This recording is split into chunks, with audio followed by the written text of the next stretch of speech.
தமிழகம் எங்கும் கிளைகள் கொண்ட Annamalai institute of hotel management and hospital management படிப்பில் சேர்வதற்கான அட்மிஷன் நடைபெறுகிறது.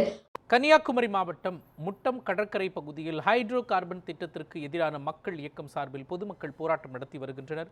இதுகுறித்து நமது செய்தியாளர் ரமேஷ்குமார் அளித்த கள தகவல்களை தற்பொழுது பார்க்கலாம்.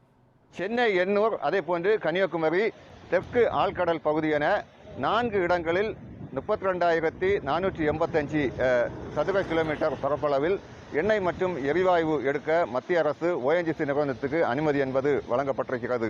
இந்த அனுமதியை உடனே ரத்து செய்ய வேண்டும் என கேட்டு தொடர்ச்சியாக கன்னியாகுமரி மாவட்டத்தில் மீனவர்கள் போராட்டம் என்பது நடத்தி வருகின்றனர். தொடர்ச்சியாக இந்த திட்டம் செயல்படுத்தப்பட்டால் மீன்கள் அடர்த்தியாக வளரும் அந்த வெட்ஜி பேங்க் என்ற பகுதி அழிக்கப்படும் எனவும், இதனால் மீன்களின் இனப்பெருக்கம் குறைந்து மீனவர்களின் வாழ்வாதாரம் கேள்விக்குறியாகும் என கூறி தொடர்ச்சியாக இந்த போராட்டத்தில் ஈடுபட்டுக் கொண்டிருக்கின்றனர். இன்றைய தினம் முட்டம் கடற்கரையில் இந்த போராட்டம் என்பது நடைபெற்றுக் கொண்டிருக்கிறது. தொடர்ச்சியாக முட்டம் கடற்கரையை பொறுத்த அளவில் சுற்றுவட்டார பகுதிகளில் உள்ள 9 மண்டலங்களிலிருந்து ஆயிரக்கணக்கான அனைத்து சமுதாய மக்கள் பேரணியாக வந்து இந்த போராட்டத்தில் கலந்து கொண்டிருக்கின்றனர். தொடர்ச்சியாக இந்த போராட்டத்தின் பொழுது அவர்களது கோரிக்கையை வலியுறுத்தி அந்த பதாகைகள் ஏந்தி கண்டன கோஷங்களும் எழுப்பி வருகின்றனர்.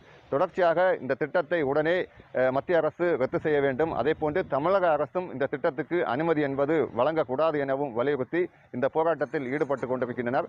கடந்த காலங்களை பார்க்கும் பொழுது மீனவர்கள் மட்டுமே இந்த போராட்டத்தில் முன்னெடுத்த நிலையில் தற்பொழுது வெளி பகுதிகளிலிருந்து அனைத்து சமுதாய மக்களும் அனைத்து கட்சி மக்களும் இதற்கு ஆதரவு என்பது தெரிவிக்கப்பட்டு போராட்டம் என்பது தற்பொழுது நடைபெற்றுக் கொண்டிருக்கிறது. இதில் ஆயிரக்கணக்கான மக்கள் கலந்து கொண்டு தங்களது கண்டன கோஷத்தை எழுப்பி வருகின்றனர். தொடர்ச்சியாக மீன்களின் அந்த வளம் பாதிக்கப்படும் என அவர்கள் தற்பொழுது ஒரு குற்றச்சாட்டை முன்வைத்திருக்கும் நிலையில் தொடர்ச்சியாக இந்த திட்டம் செயல்படுத்தப்பட்ட அனைத்து சமுதாய மக்களுக்கும் இது ஒரு மிகப்பெரிய ஒரு பாதிப்பாக ஏற்படும் என கூறி தொடர்ச்சியாக இந்த போராட்டத்தில் தற்பொழுது ஈடுபட்டுக் கொண்டிருக்கின்றனர். தொடர்ச்சியாக வரும் காலங்களிலும் இந்த போராட்டத்தை விரிவுபடுத்தப் போவதாகவும் இந்த போராட்டக்காரர்கள் தெரிவித்திருக்கின்றனர்.